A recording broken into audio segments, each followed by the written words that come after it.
Online classes में आप सभी भैया बहनों का फिर से स्वागत है। पिछले वीडियो में हमने लेसन 1 3 क्वेश्चन के 2 पैराग्राफ पढ़े थे और शब्दार्थ भी आपको दिए थे। उससे आगे अगला पैराग्राफ आज जो हम पढ़ाने जा रहे हैं उसके शब्दार्थ आपको श्यामपट्ट पर लिखे हुए हैं, ये आपको अपनी कॉपी में उतारने हैं। और सभी भैया बहन अपनी पुस्तक खोल लेंगे, जहां हमने पिछले वीडियो में छोड़ा था उससे आगे पैराग्राफ आज हम देखते हैं। ध्यान से सुनिए, अपनी पुस्तक खोल लीजिए।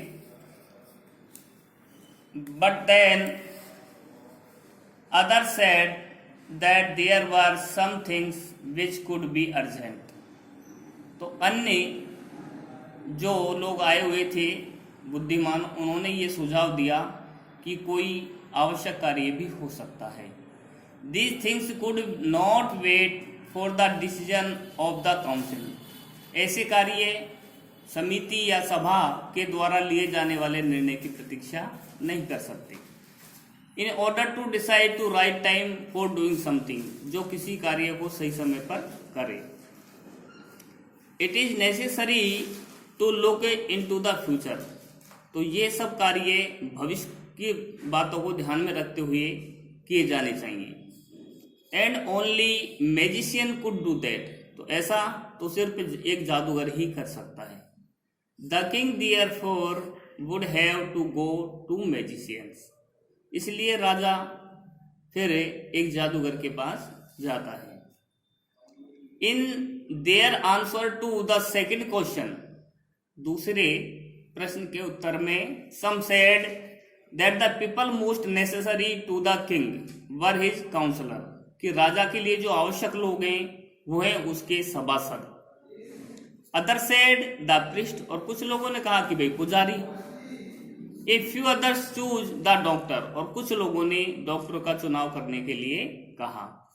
And yet other said that his soldiers were the most necessary. फिर भी कुछ बुद्धिमान लोगों ने सुझाव दिया कि उसके सैनिक ही राजा के लिए आवश्यक हैं। To the third question, some said science, other choose fighting and yet others religious worship. और तीसरे प्रश्न के उत्तर के रूप में कुछ लोगों ने कहा कि भाई विज्ञान का चुनाव किया जाए, कुछ लोगों ने कहा कि भाई लड़ाई का चुनाव किया जाए, फिर भी कुछ लोगों ने कहा कि धार्मिक पूजा पाठ श्रेष्ठ है। As the answer of his question were so different, the king was not satisfied and gave no reward. Instead, he decided to seek the advice of certain hermit। तो राजा ने जो बुद्धिमान लोगों के जितने भी उत्तर सुने थे वो सारे भिन्न थे और वह उनसे संतुष्ट नहीं हुआ और न ही राजा ने उन्हें कोई पुरस्कार दिया। इसके बावजूद वह एक किसी विशिष्ट साधु से सलाह लेने के विचार करता है। Who was widely known for wisdom। ऐसा साधु जो अपने ज्ञान के लिए, अपनी बुद्धिमत्ता के लिए चिर परिचित हो। The hermit lived in a wood which have never left। वह साधु जो जंगल में रहता था और कभी भी अपनी झोंपड़ी को नहीं छोड़ता था। He saw no one but simple people। वह कोई विशेष व्यक्ति नहीं था, सिर्फ साधारण व्यक्ति था। And so the king put ordinary clothes। और सादा राजा ने भी अपने कपड़ों बिल्कुल सादे वस्त्र पहने। Before he reach the hermits हट। राजा ने साधु की झोंपड़ी पर पहुंचने से पहले सादा वस्त्र धारण किए। The king left his horse with his bodyguard and went alone. राजा साधु के पास पहुंचने से पहले अपने अंगरक्षक और घोड़े को बाहर ही छोड़ गया। एंड वेंट ऑन अलोन, और वहां वे अकेला ही गया। As the king came near the hermit's huts. जैसे ही राजा साधु की झोंपड़ी के निकट आया, ही saw the hermit digging the ground in front of his hut। उसने देखा कि साधु अपनी झोंपड़ी के सामने खुदाई कर रहा है। He greeted the king and continued digging। उसने, साधु ने राजा का अभिवादन किया और अपने कार्य में लगा रहा। The hermit was old and weak. साधु वृद्ध और कमजोर था। And he worked he breathed heavily, और उसके किए गए काम के कारण उसकी सांसें तेजी से फूल रही थी। The king went up to the hermit and said, I have come to you wise hermit to ask you answer 3 questions. राजा साधु के पास गया और बोला, हे बुद्धिजीवी संत, मैं आपके पास मेरे 3 प्रश्नों को पूछने के लिए आया हूँ, अर्थात 3 प्रश्नों के उत्तर जानने के लिए आया हूँ। How can I learn to do the right thing at the right time, कि मैं ये कैसे जानूं कि किसी कार्य को करने का सही समय क्या है। Who are the people I need most, who are the people I need most, और वे कौन से लोग हैं जिनकी मुझे सर्वाधिक आवश्यकता है। And what affair are the most important, और मेरे लिए सबसे महत्वपूर्ण कार्य क्या है।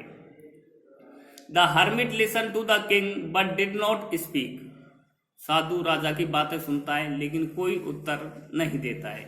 ही वेंट ऑन डिगिंग, और वह खोदता ही रहता है।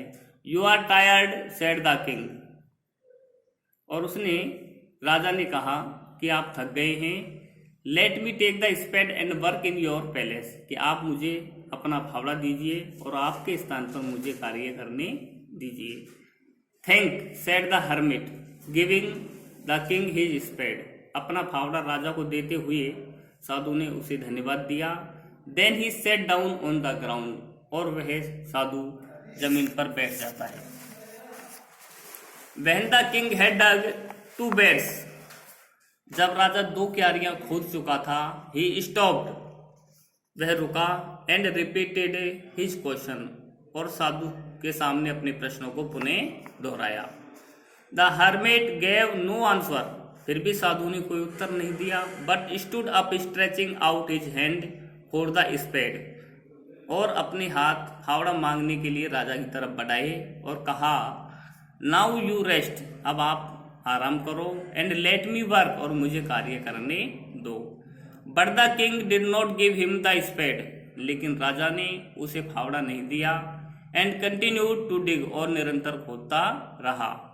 1 hour passed, देन अनोदर, 1 घंटा गुजरा, फिर दूसरा घंटा गुजरा, समय बीतता ही गया।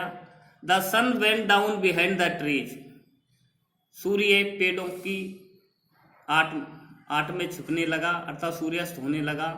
And at last the king stuck the spade into the ground and said, आखिरकार राजा ने अपना फावड़ा जमीन में गाड़ा और कहा, I came to you wise man for an answer to my question. राजा बोला कि हे बुद्धिजीव साधु, मैं आपके पास मेरे प्रश्नों के उत्तर जानने आया हूँ।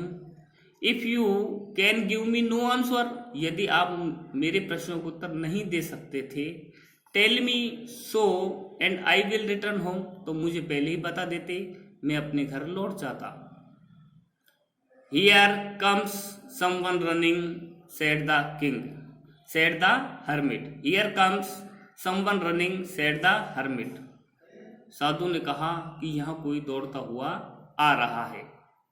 आज के वीडियो में इतना ही, और सभी भैया बहन पुस्तक खोलते हुए इन पैराग्राफ को ध्यान से सुनेंगे और पढ़ने का प्रयास करेंगे। शेष अगले वीडियो में।